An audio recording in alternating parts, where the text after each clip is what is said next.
Bonjour à toutes et à tous, et bienvenue à ce sixième de mes 8 cours de la série de cours intitulée « Apprendre les langues aux machines ». Nous allons parler aujourd'hui, pendant le cours, de linguistique computationnelle.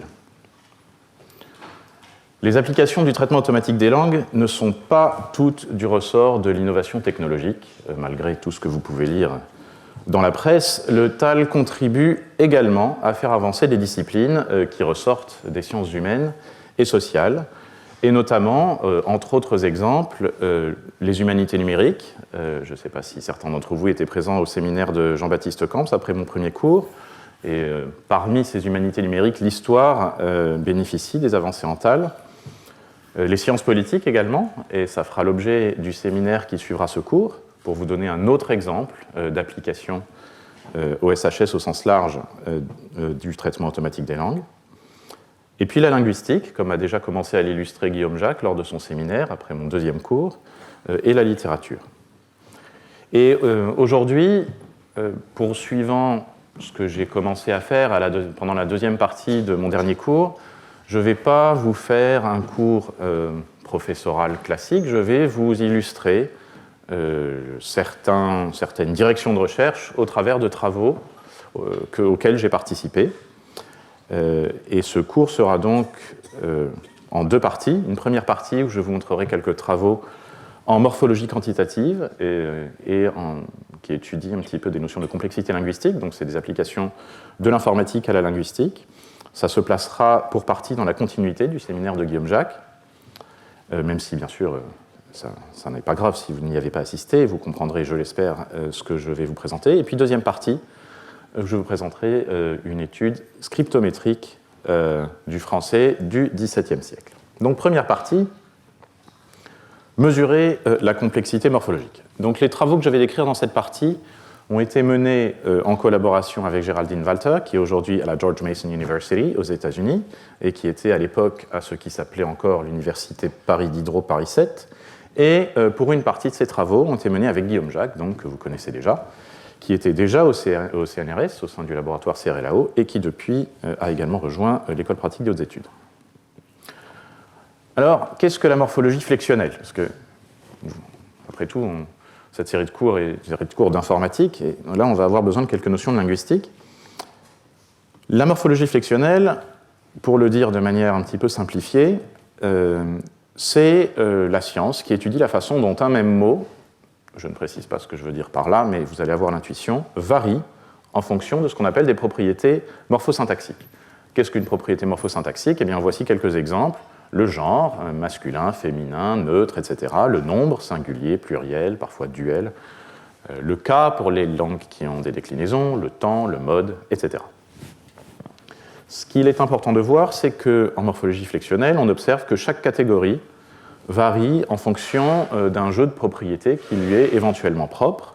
Et par exemple, pour illustrer ceci, en français, les adjectifs varient en genre et en nombre, comme illustré ici. Et donc, les deux nombres que nous avons en français singulier et pluriel, les deux genres que nous avons en français masculin et féminin, quand on les croise, ça crée 4 cases, c'est le terme, 4 cases de ce qui constitue un paradigme adjectival standard en français.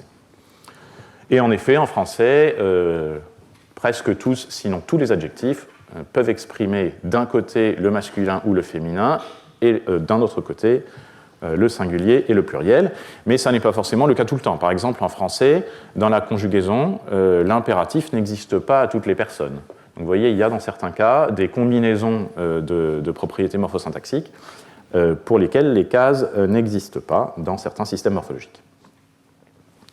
L'ensemble des formes fléchies d'un même mot constitue ce que l'on appelle son paradigme flexionnel. Donc vous voyez ici, j'ai représenté le paradigme flexionnel de l'adjectif chaud. Donc on a 4 formes fléchies qui remplissent chacune de ces 4 cases, et ça nous donne les 4 formes du paradigme. Dans une situation que Corbett qualifie de canonique, c'est-à-dire une situation un petit peu idéalisée, on considère que pour un paradigme, chaque case est remplie par exactement une forme. C'est le cas ici, vous voyez, dans chaque case, il y a exactement une forme. On va postuler également que les formes d'un même mot, les formes fléchies d'un même mot sont toutes différentes d'une case à l'autre. Vous voyez, c'est le cas également. Tous ces mots sont différents dans les 4 cases. Alors là, je vous fais une petite entourloupe parce que nous sommes en train de travailler sur des formes à l'écrit, alors qu'en réalité, les langues, évidemment, se contrefichent de l'écrit. Si on prenait les formes phonétisées, vous vous apercevez qu'en réalité, il y aurait seulement 2 formes distinctes qui rempliraient ces 4 cases. Et donc, on serait dans une situation où ce ne serait pas le cas, que les formes sont toutes différentes d'une case à l'autre. Mais pour les besoins de l'exposé et pour simplifier les choses, nous allons en rester aux formes écrites, et donc pour le moment, tout va bien. Et puis, troisième postulat, d'un paradigme à l'autre, les différences entre formes sont les mêmes. Donc si je vous affiche par exemple un deuxième paradigme flexionnel, celui de l'adjectif froid, vous vous apercevez que les correspondances case à case sont exactement les mêmes entre les 2 paradigmes. D'accord ? Je peux même découper les choses pour que ce soit plus clair. Vous voyez que les suffixes qui sont rattachés à la base adjectivale sont les mêmes d'un paradigme au suivant. En pratique, évidemment, cette situation dite canonique n'arrive quasiment jamais. Il y a dans tous les systèmes morphologiques des langues du monde des écarts à cette situation canonique, et ces écarts peuvent être de multiples natures. Je vais vous en illustrer très rapidement 3, un tout petit peu plus longuement un 4e, mais il y a beaucoup de façons pour un système morphologique ou un paradigme particulier de s'éloigner de la situation canonique. Le premier exemple, c'est le syncrétisme. Nous venons de le rencontrer en faisant un tout petit détour temporaire vers les formes phonétisées. Ce sont les situations où plusieurs cases sont remplies par une même forme. Donc même en restant à l'écrit, vous voyez que dans le paradigme nominal du mot français souris, une souris, des souris, souris ne change pas. Donc c'est une situation de syncrétisme. Dans la conjugaison verbale du français, si vous regardez, c'est une petite partie du paradigme du verbe chanter, le présent et l'imparfait, vous voyez qu'on a aussi des situations de syncrétisme dans ce paradigme. Et si en plus on avait regardé les formes phonétisées, on aurait eu un niveau de syncrétisme encore plus élevé. Deuxième type de phénomène non canonique, c'est ce que l'on appelle la défectivité. Défectivité, c'est quand une case d'un paradigme n'est pas remplie. Donc il y a des mots pour lesquels certaines cases n'existent pas. Par exemple, des vivres, au sens des stocks de nourriture, ça n'a pas de singulier. On sait très bien comment on ferait un singulier si on voulait en faire un, on enlèverait le S, mais ça n'existe pas en français. Vivre est ce qu'on appelle un pluralia tantum, il est tout le temps au pluriel. Si vous prenez la conjugaison du verbe paître, par exemple, autre exemple d'effectivité, vous voyez que paître n'a pas de passé simple. Vous pouvez essayer de faire un passé simple, ça n'a pas bien marché. Et ce n'est pas le verbe le plus défectif, le verbe échoir est encore plus défectif, et il y a même quelques verbes en français qui n'existent qu'à une seule forme, par exemple l'infinitif. Donc voilà ce que c'est que la défectivité. Troisième exemple, c'est l'inverse. La surabondance, c'est quand dans une case, vous avez non pas une, mais plusieurs formes. Donc si vous regardez en français la conjugaison au présent du verbe asseoir, vous voyez qu'à chaque case, il y a 2 possibilités. Tous les verbes en ayé, comme balayer, etc., ont de la surabondance à 4 des formes du présent indicatif, je balaye versus je balaye, etc., etc. C'est ce qu'on appelle la surabondance. Et puis, 4e phénomène non canonique sur lequel nous allons revenir, c'est l'hétéroclise. Mais avant d'y revenir, je voudrais vous introduire quelques notions, et notamment, mais nous allons revenir à l'hétéroclise tout de suite, et notamment la notion de description morphologique. Donc, quand on fait de la morphologie formelle ou de la morphologie computationnelle, ou même de la morphologie tout court, on peut avoir envie de décrire un système morphologique, c'est-à-dire d'expliquer formellement, voire informatiquement, la façon dont fonctionne un système morphologique, donc les déclinaisons, les conjugaisons d'une langue, etc. Une première approche, c'est ce qu'on appelle l'approche extensionnelle, qui consiste à lister toutes les formes fléchies de tous les mots, en associant chacune de ces formes fléchies avec, par exemple, une partie du discours, verbe, adjectif, nom, un lemme, donc en gros l'entrée de dictionnaire dans lequel vous allez, qui correspond, et puis les traits morphosyntaxiques qui sont exprimés.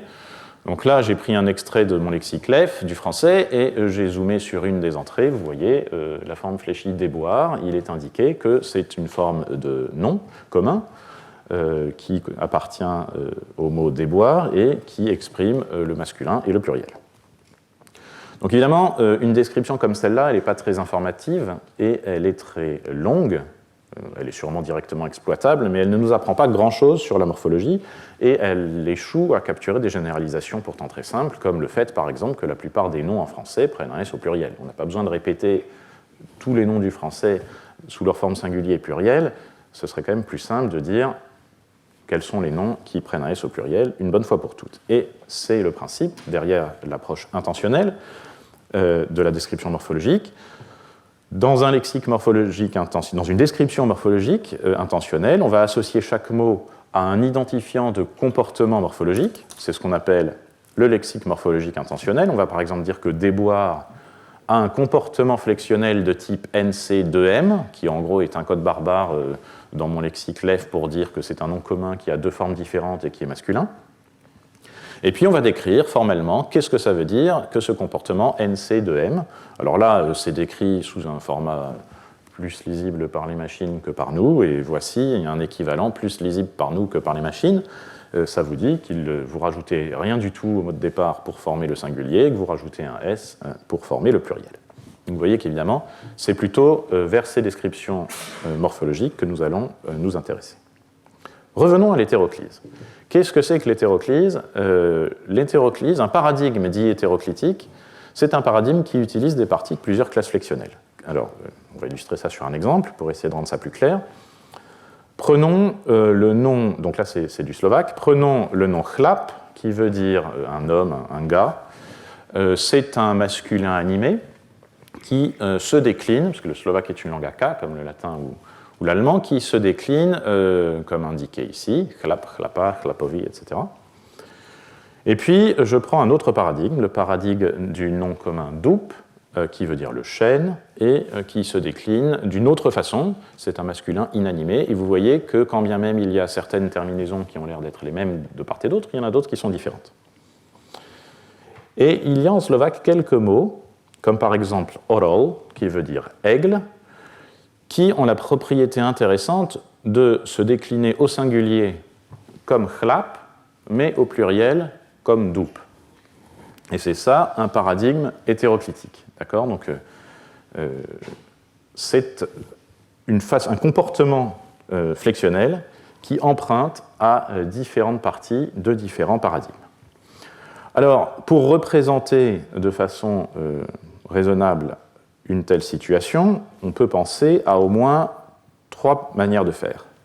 Première manière de faire, on peut décrire de façon classique trois classes flexionnelles différentes. Donc on a une grammaire qui décrit trois comportements morphologiques, en listant toutes les terminaisons pour ces trois classes morphologiques. Donc c'est une grammaire relativement longue, et par contre notre lexique, la partie lexicale, consiste simplement à dire orol se décline selon la classe orange. Donc c'est un lexique extrêmement simple. Mais la grammaire est un peu longue.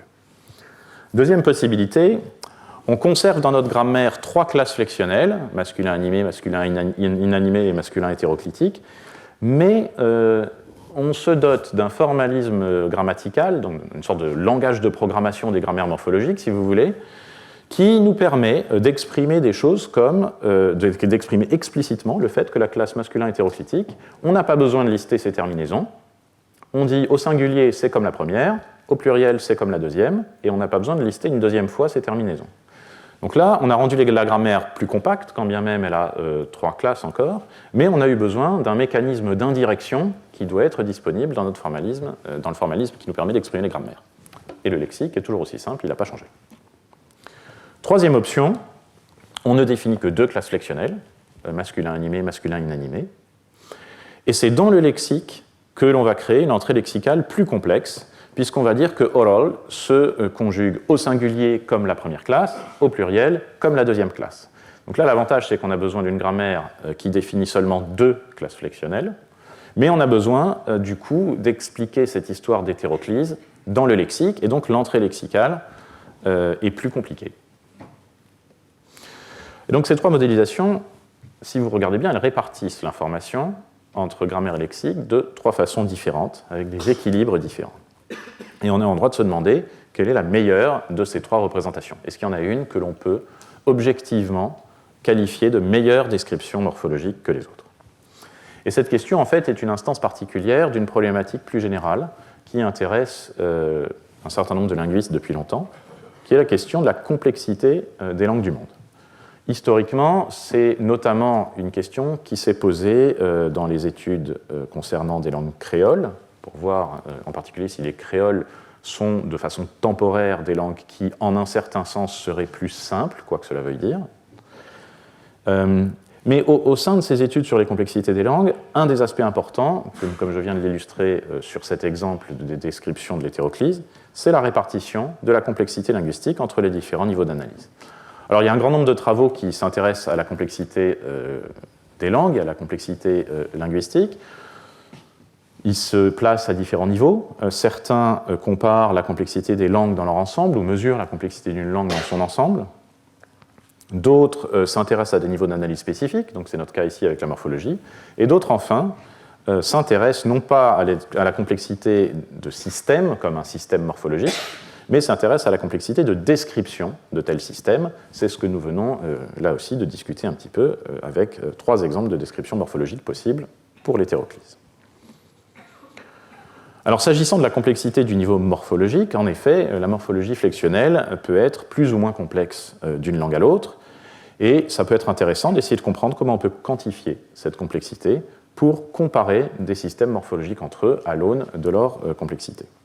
Et puis, pour une même langue, c'est encore une fois ce que nous venons d'illustrer, on peut disposer de plusieurs descriptions d'un même système morphologique et on peut chercher à les comparer, notamment si certaines descriptions font usage de certaines notions linguistiques, de certains concepts linguistiques, et d'autres non.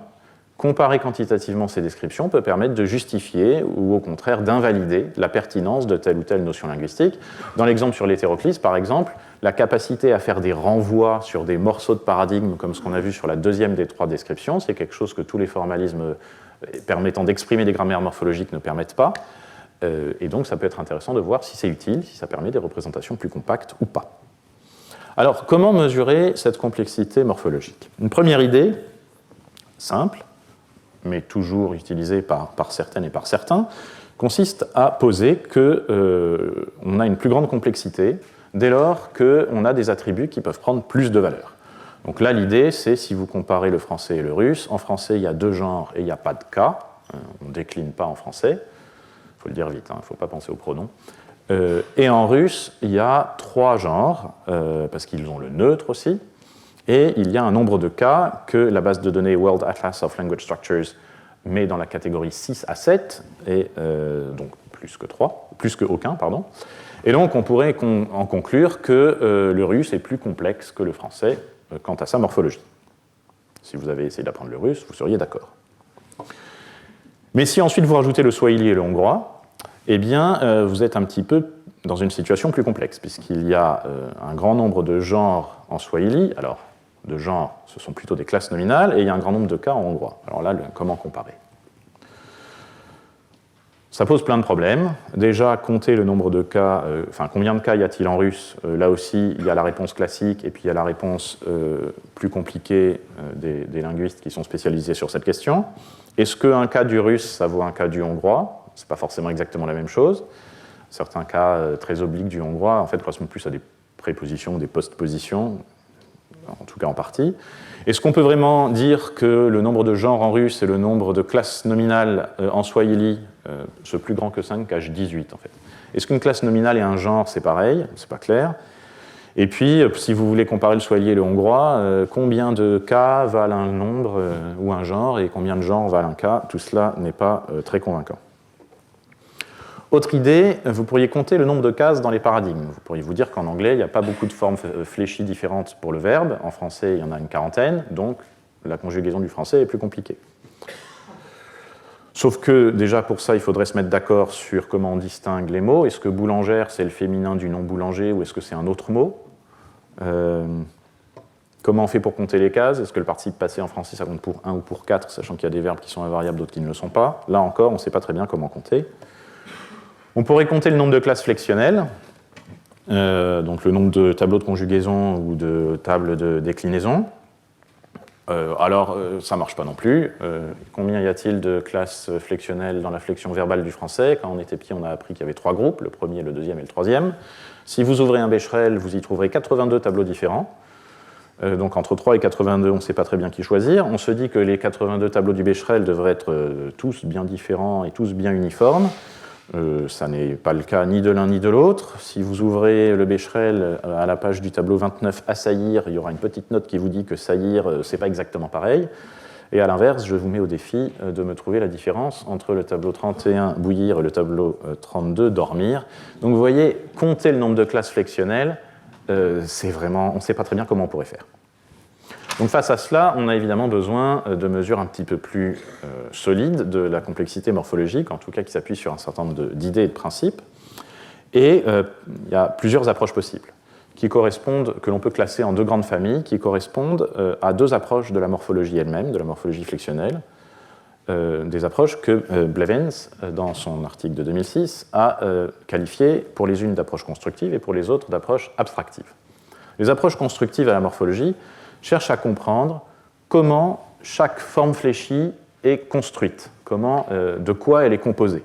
D'accord ? Donc une approche constructive de la forme chanteret, ce serait par exemple d'analyser cette forme comme étant la combinaison d'une racine chante, d'un premier suffixe ER qui exprime ici le futur, mais qui parfois exprime le conditionnel, et puis d'une terminaison est qui exprime la première personne du singulier. A l'inverse, les approches abstractives partent de l'ensemble des formes sans chercher à savoir comment elles se construisent, mais en regardant les rapports que ces formes entretiennent les unes avec les autres.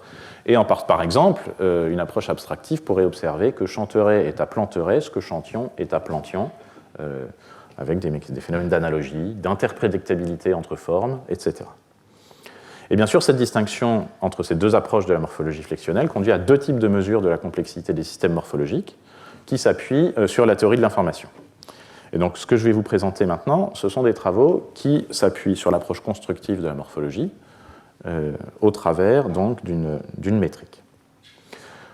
Puisque nous nous plaçons dans une approche constructive, nous allons donc partir de descriptions morphologiques intentionnelles, donc comme j'ai présenté tout à l'heure, un lexique intentionnel, une grammaire morphologique, qui nous raconte comment les formes se construisent.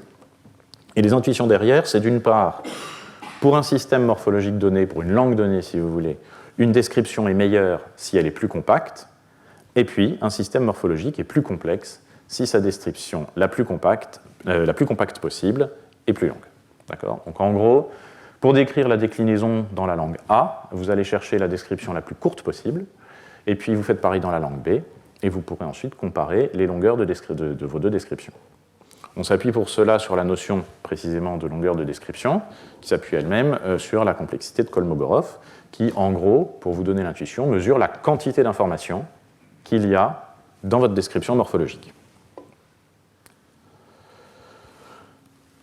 Donc, dans les 2 expériences que je vais vous présenter, nous allons faire usage d'une mesure de compacité que nous avons développée, qui s'appuie sur le formalisme morphologique Parsley, développé par ma collègue Géraldine Walter, et qui s'appuie sur la morphologie canonique à la Corbett. Et donc ce formalisme morphologique Parsley, qu'est-ce qu'il nous apporte ? Eh bien, il nous apporte un certain nombre de mécanismes, comme les grosses flèches noires de tout à l'heure, qui permettent d'encoder explicitement des écarts aux situations canoniques. On a parlé tout à l'heure de défectivité, de surabondance, et il y en a plein d'autres qui peuvent être exprimés directement, donc ça nous donne des mécanismes assez puissants de description du système. Et notre métrique ne se contente pas de calculer la quantité d'informations qu'il y a dans la description, elle permet également de savoir comment cette information est répartie entre le lexique et la grammaire, d'une part, comme ce que nous avons fait de manière informelle tout à l'heure avec les 3 manières d'encoder l'hétéroclise, mais au sein même de la grammaire, on va pouvoir zoomer sur différentes parties de la grammaire morphologique. Et donc les 2 expériences que je vais vous présenter sont pour l'une sur les verbes du français, et pour l'autre sur les verbes du Kaling, cette langue dont Guillaume Jacques a déjà parlé il y a quelques semaines lors de son séminaire. Alors, première expérience sur les verbes du français. Donc, nous avons voulu étudier dans ce travail si on pouvait trouver une répartition optimale de l'information entre le lexique et la grammaire. Donc, nous avons comparé 4 descriptions morphologiques différentes. Une première qui est caricaturale, en ce sens qu'elle met toute l'information, ou en tout cas maximum d'informations, du côté de la grammaire, puisque c'est une sorte de Becherel encore pire. On a 139 classes flexionnelles, mais elles sont toutes parfaitement différentes et parfaitement homogènes. Donc deux verbes qui sont dans la même classe de la description flat vont se conjuguer exactement pareil. Donc bien sûr, il y a beaucoup de classes flexionnelles, la grammaire va être plus compliquée et les entrées lexicales sont triviales puisque pour chaque verbe, on va juste dire quel est le numéro de sa classe. À l'autre extrémité du spectre, nous avons réimplémenté l'analyse flexionnelle de Bonamy et Boyer qui définissent une seule classe flexionnelle. Tous les verbes se comportent de la même façon. Mais alors, il y a voilà, un certain nombre de complexités. Ce comportement en soi est complexe, même s'il est unique, et toutes les informations permettant de différencier les comportements flexionnels des verbes entre eux sont mises dans le lexique. Et puis entre les deux, il y avait la description morphologique d'origine de mon lexique LEF, qui est plutôt à mettre avec une grammaire un peu complexe, et puis une nouvelle version, une nouvelle description morphologique que nous avons développée pour l'occasion, et qui s'appuie sur les mécanismes que le formalisme Parsley permet d'exploiter.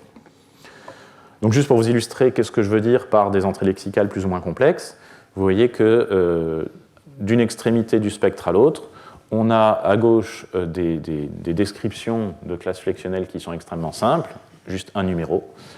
Et de l'autre côté, vous voyez qu'il y a certes une seule classe flexionnelle V, mais alors il faut lui donner des variantes, il faut lui donner des radicaux différents selon les temps, les modes, il faut donner toutes sortes d'informations supplémentaires, en plus de la forme de citation, pour que la grammaire sache comment conjuguer le verbe. Donc l'information est répartie différemment. Et en effet, quand on applique notre métrique, on s'aperçoit, sans surprise, mais ça permet de le quantifier, que la description flat met très peu d'informations dans le lexique et énormément d'informations dans la grammaire. A l'inverse, la description à la Bonamy-Boyer met beaucoup d'informations dans le lexique et peu dans la grammaire. Et puis les descriptions intermédiaires sont donc intermédiaires. La nouvelle description, tirant parti du formalisme Parsley et des mécanismes qu'elle propose, étant la plus compacte. Deuxième expérience, c'est celle sur le verbe calling. Donc, le calling, comme Guillaume Jacques l'a présenté, est une langue qui est kiranti, donc une sous-famille de la famille des langues sino-tibétaines, qui est parlée à peu près ici au Népal, dans cette zone. Et c'est une langue que l'on qualifie de langue à système verbal direct inverse. Alors, je vais essayer de vous expliquer en quelques minutes qu'est-ce que c'est qu'un système direct inverse. Imaginons que dans votre langue, il soit systémiquement décidé que la première personne, le « je », est plus importante que la deuxième personne, le « tu », laquelle est plus importante que la troisième personne, le « il ». Il y a une sorte d'ordre, de hiérarchie entre les trois personnes. Et puis, imaginez que le sujet, dans une phrase, est considéré comme plus important que l'objet direct. Il y a donc une certaine cohérence si le sujet est dans la hiérarchie à une position plus élevée que l'objet. Donc dans une forme comme « je te regarde », vous voyez que le sujet est un sujet de première personne, l'objet c'est un objet de deuxième personne, et donc les deux hiérarchies sont cohérentes. D'accord ? La première personne était plus importante que la deuxième, le sujet est plus important que l'objet. C'est cohérent, c'est ce que l'on appelle une forme directe. Dans « tu me regardes », donc évidemment je ne parle que des formes verbales, je vous mets les pronoms pour qu'on comprenne ce dont il s'agit. Dans « tu me regardes », c'est inverse, c'est le cas de le dire. Le sujet est de deuxième personne et l'objet est de première personne. On est donc avec une situation inversée où l'argument le plus important, le sujet, n'est pas celui qui a la personne la plus importante. C'est une forme inverse. Et dans un système direct inverse, idéalisé, entre deux formes où c'est les mêmes personnes, mais dans un cas, l'un est sujet, l'autre est objet, et dans l'autre cas, c'est la forme inverse, eh bien, la forme verbale va être la même à un détail près. Celle des deux qui est la forme inverse va avoir un marqueur d'inverse. Donc, ce que ça veut dire, c'est que le regarde de « tu me regardes » dans un système direct inverse va être le même regarde que le regarde de « je te regarde », plus un marqueur qui dit « oui, mais les arguments ne sont pas dans le bon ordre ». Donc si vous prenez l'exemple, il y a un exemple ici en calling, Luppy, nous l'attrapons, I Luppy, il nous attrape.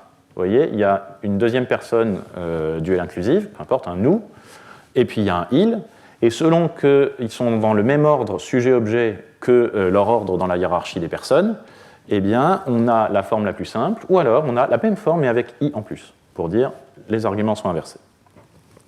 Donc dans un système comme celui-là, si je représente les formes verbales en fonction de la personne de leur sujet et de la personne de leur objet, dans un tableau comme celui-là, là j'ai mis que du singulier, j'ai mis les choses plus simples, vous voyez que, et puis on oublie la diagonale parce que du coup il y a deux fois la même personne, c'est encore une autre complication, mais en tout cas pour les autres formes, vous voyez qu'on s'attend à ce que le tableau soit symétrique en couleur, mais que par contre il y ait le marqueur i sur toutes les formes inverses, c'est-à-dire les formes où le sujet un numéro plus élevé, un nombre de personnes plus élevé que l'objet.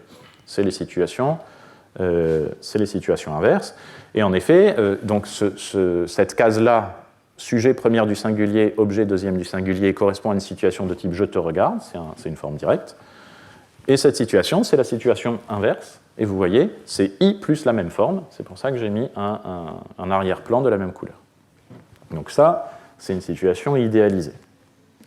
Le calling n'est pas une situation idéalisée. Voilà à quoi ressemble un quart de la partie transitive du paradigme du verbe cop, attraper. Vous voyez quand même qu'en dessous de la diagonale, presque toutes les formes ont i, et qu'au-dessus de la diagonale, la plupart des formes n'ont pas ce i. Vous voyez aussi qu'on retrouve cette même symétrie, au moins en partie, des couleurs de part et d'autre de la diagonale. Alors, l'analyse classique de ce paradigme consiste à faire comme d'habitude, c'est-à-dire à lister toutes les cases et à dire quelles sont les formes. Mais vous voyez que le fait que ce soit un système direct inverse fait qu'il y a quand même un certain nombre de cases qui sont assez bien symétriques et qu'on pourrait avoir envie de rassembler. Et c'est ce que l'on peut faire avec un deuxième type de description du même système morphologique. C'est ce qu'on appelle une analyse morphomique. L'idée de l'analyse morphomique, si vous prenez par exemple la case B ici, l'OPI, c'est une case qui rassemble toutes les cases du paradigme précédent qui avaient soit le pi, soit i le pi. D'accord ? Et puis, on rajoutera le i pour les formes d'inverse dans un deuxième temps. Alors évidemment, si vous faites une analyse comme celle-là, il va falloir lister qu'est-ce que ça veut dire que B. Donc, quelles sont les cases qui ont ce le pi. Donc, vous allez devoir avoir une sorte d'indirection. La forme ici qui s'appelle B, vous allez devoir être capable de dire que ça correspond aux trois formes qui sont là et aux trois autres formes qui sont là-haut. Mais une fois que vous avez dit ça, vous vous simplifiez la vie parce que vous n'avez plus besoin que de donner la manière de construire qu'une seule forme, cette forme abstraite B. Bref, l'information est répartie différemment entre la structure du paradigme, qui est ici simplifiée, et puis la description des traits morphosyntaxiques, qui est plus complexe, puisqu'on introduit des nouveaux traits morphosyntaxiques, B, C, D, E, F, G, qui sont des traits abstraits, que l'on appelle des morphomes, d'où le nom d'analyse morphomique. Et donc on a comparé ces deux descriptions, on a formalisé ces deux manières de décrire le système morphologique verbal du Calling, et on a comparé quantitativement ces deux descriptions, et vous vous apercevez que, alors les deux premiers rectangles, j'insiste pas dessus, de toute façon ils ne sont pas très différents entre les deux analyses, mais vous vous apercevez que conformément à ce à quoi on s'attendait, dans l'analyse classique, la partie de la grammaire qui décrit la structure du paradigme nécessite plus de place, contient plus d'informations. A l'inverse, les traits, les propriétés morphosyntaxiques consomment moins d'informations dans la grammaire, et à l'inverse, l'analyse morphomique, la structure est plus simple, mais les traits sont plus complexes. Ce qui est intéressant, c'est de voir la somme des deux, l'ensemble, la complexité globale. Et vous voyez que l'analyse morphomique est plus compacte que l'analyse classique, ce qui peut être interprété, si vous choisissez de le faire, comme étant une indication que la notion de morphome et l'analyse morphomique donc, sont des options pertinentes pour décrire ce système.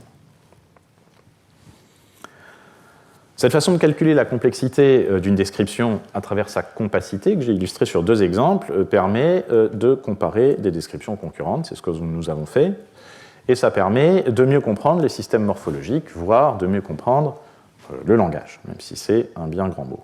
Mais c'est très imparfait. Cette mesure reste vraiment très approchée. Elle dépend du formalisme utilisé pour encoder les descriptions. Donc là, on a bien profité du fait que Parsley nous permettait d'exprimer cette notion de morphome.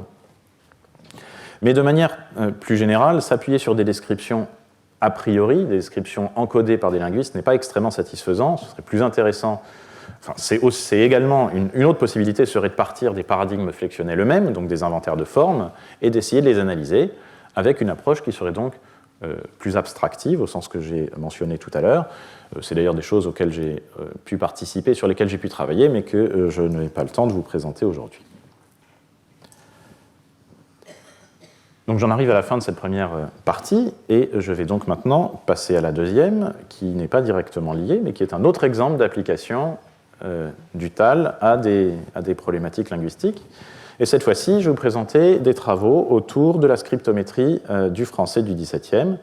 Et donc ces travaux, on s'appuie sur une collaboration longue de quelques années avec Rachel Bowden, qui est ici dans mon équipe, Simon Gabet de l'Université de Genève, Philippe Gambet de l'Université Paris-Est et quelques autres personnes. Et du reste, certaines des diapositives que je vais vous présenter sont des adaptations de diapositives préparées par Rachel pour d'autres contextes. Alors, le français au XVIIe siècle, à quoi ressemble-t-il ? On parle de français moderne ou de français de la première modernité.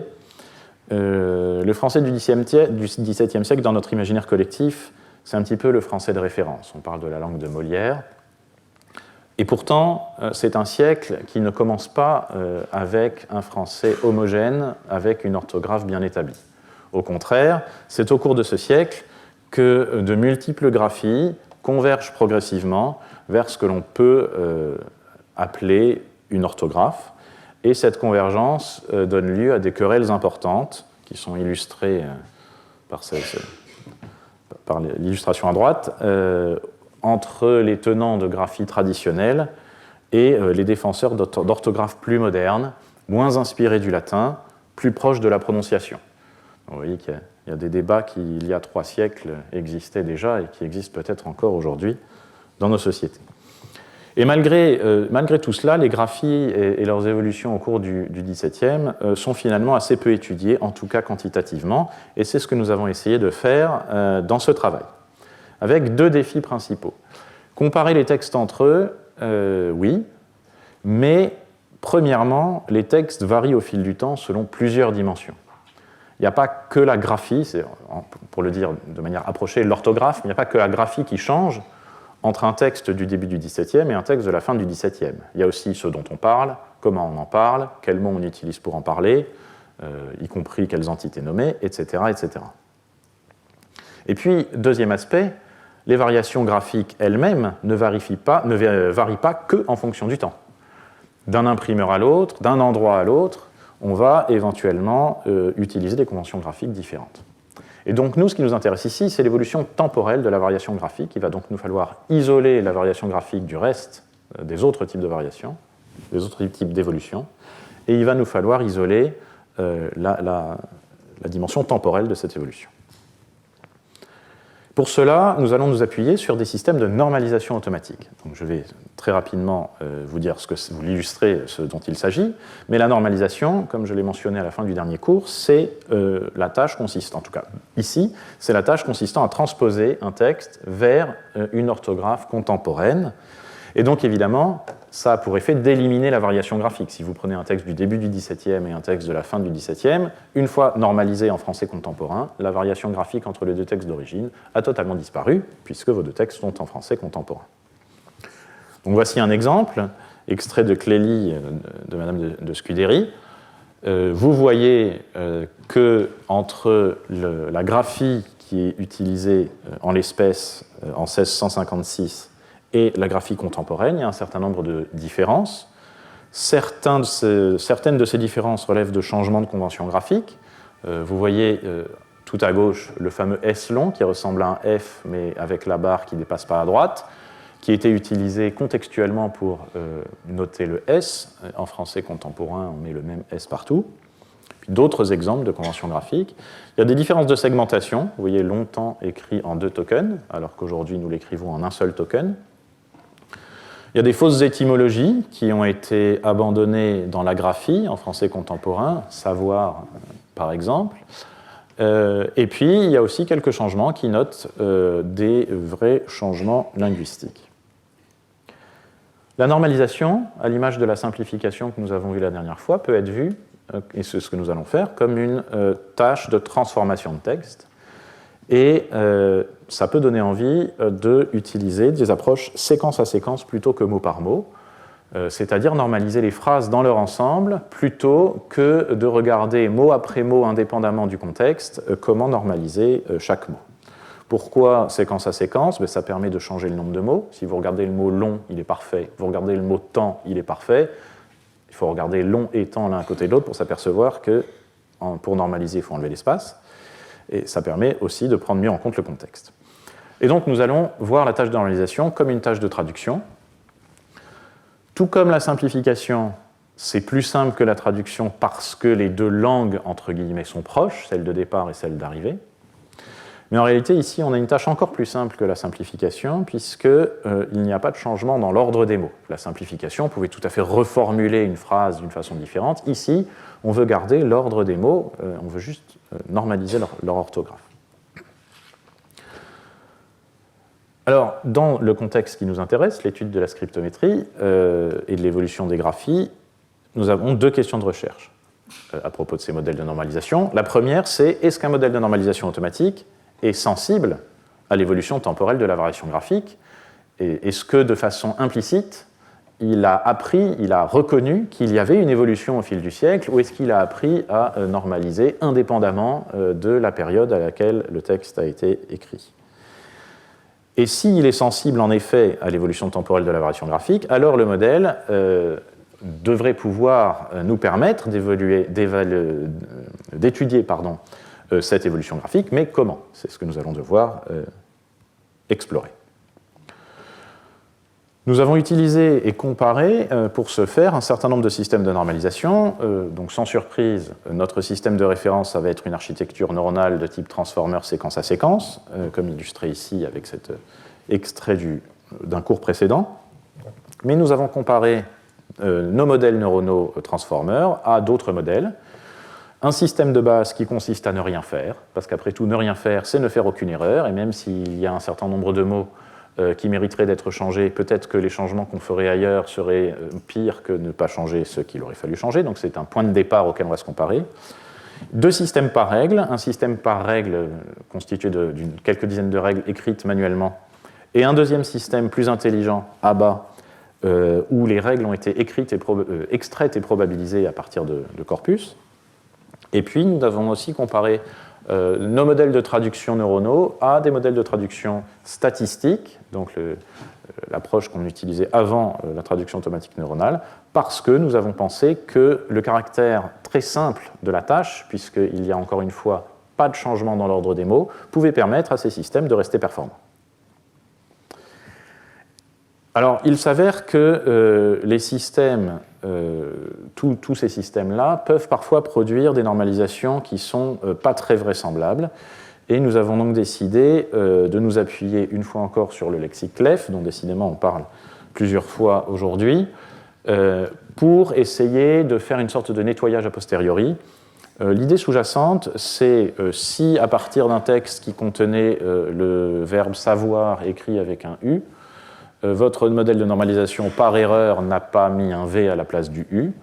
Et si par ailleurs, parmi une petite liste de transformations autorisées, vous avez la transformation U vers V, et que vous vous apercevez que ce savoir avec un U, si on lui applique cette transformation, ça fait un mot que je connais dans mon lexique, eh bien alors je me dis, bon d'accord, je vais remplacer par le mot connu du lexique. Donc c'est vraiment un petit post-traitement, comme on dit, simple, pour corriger les erreurs évidentes faites par les modèles. Pour entraîner tous nos modèles, à l'exception du modèle qui consiste à ne rien faire, qui n'a pas besoin d'être entraîné, et du modèle par règle, nous avons besoin d'un corpus parallèle, donc un corpus qui donne un certain nombre de phrases avec la version en graphie moderne et la version en graphie contemporaine. Et nous avons donc développé FreeNorm, un corpus qui fait exactement ça, qui contient 265 000 tokens pour l'entraînement et qui contient des textes de genre variés et de styles variés. Et puis nous aurons besoin également de grandes quantités de données textuelles non parallèle, cette fois-ci, un corpus brut, et nous avons développé FreeMax pour ce faire, 185 millions de tokens. Dans ce deuxième corpus, certains des textes sont en graphie moderne, d'autres sont en graphie contemporaine, d'autres sont dans des graphies partiellement normalisées, mais partiellement seulement. Alors que donne le modèle entraîné sur FreeNorm pour ceux qui ont besoin d'entraînement et évalué sur la partie évaluation du même corpus? Donc, globalement, en termes d'exactitude au niveau des mots, peu importe les détails de la métrique, vous voyez que ne rien faire, ça nous permet déjà d'avoir 72% de performance. Et l'espèce de petit filtre qui s'appuie sur le lexique, là, le savoir qu'on transforme en savoir parce qu'on connaît ce mot-là, nous permet un gain très significatif et on a déjà dans les 86% de réussite. Un système par règle simple marche mieux, le système à bas marche encore mieux, et ensuite les trois systèmes, trois approches par traduction automatique sont ceux qui fonctionnent le mieux. Vous voyez qu'il y a deux colonnes, enfin il y a deux fois transformer, parce qu'en fait, celui de gauche, c'est celui que nous avons publié dans l'article scientifique sur ce travail. Celui de droite, c'est celui qui est disponible sur la plateforme logicielle Hugging Face, pour ceux que ça intéresse, et qui est meilleur pour un certain nombre de raisons. Vous voyez que de façon amusante, la vieille approche statistique à la traduction automatique marche mieux que l'approche neuronale contemporaine à base de transformers. Alors la différence n'est pas énorme, mais je vous l'avais annoncé, ce n'était pas forcément une surprise dans la mesure où la tâche est très simple. Si je me concentre uniquement sur les mots inconnus, c'est-à-dire les mots qui n'ont pas été vus pendant l'entraînement par les modèles, vous voyez que l'amélioration qu'apporte le filtre à base de lexique est plus significative, et vous voyez aussi que les derniers modèles que nous avons publiés se comportent particulièrement bien. Voici quelques exemples de texte source, la vérité terrain, donc la normalisation de référence, et puis la normalisation prédite par le meilleur de nos modèles. Vous voyez sur les deux exemples du haut, les normalisations prédites sont parfaites. Sur les deux exemples du bas, il y a des petites imperfections qui sont plutôt problématiques quant à la première, et beaucoup moins quant à la seconde. Donc voilà, avec ce que je vous ai présenté, on a un modèle qui marche bien et qui permet de normaliser automatiquement, en graphie contemporaine, un texte du XVIIe. Mais notre but, c'était d'étudier l'évolution de la graphie au cours du siècle grâce à un tel modèle. Et nous espérons, c'était l'une de nos questions de recherche, que notre modèle de normalisation soit sensible à l'évolution de la graphie au cours du temps, qu'il ne sache pas que normaliser, mais qu'il le fasse en ayant une notion sous-jacente et implicite de l'évolution des conventions graphiques au fur et à mesure des décennies. Et pour tester ça, nous allons regarder si notre modèle reconnaît de façon implicite la décennie pendant laquelle un texte qu'on lui donne en entrée a été écrit. Et ensuite, il nous faudra regarder sur quelle base il s'appuie pour faire cette prédiction. Alors, premier élément, est-ce qu'il y a suffisamment d'informations dans les phrases d'origine pour que notre modèle puisse prédire la décennie d'écriture? Donc là, plutôt que d'entraîner un modèle à normaliser, comme c'est illustré ici, on va entraîner un modèle à produire des normalisations préfixées par un pseudo-token, au sens de ce que nous avons dit la dernière fois, sauf qu'ici, le pseudo-token est du côté sortie, pas en entrée. Bref, on va apprendre à notre modèle, avec achevé Seigneur, votre ambassade, écrit comme ceci, à produire une normalisation avec un premier token qui dit ça a dû être écrit dans les années 70, puis la normalisation. Est-ce que ça fonctionne? La réponse est ça fonctionne pas mal. Vous voyez ici, la décennie prédite est en abscisse, la vraie décennie est en ordonnée, et vous voyez quand même, surtout vous qui êtes un peu plus loin, que la diagonale est quand même relativement plus foncée que le reste. Alors vous observez aussi que les années 60 et 70 ont tendance à être surprédites.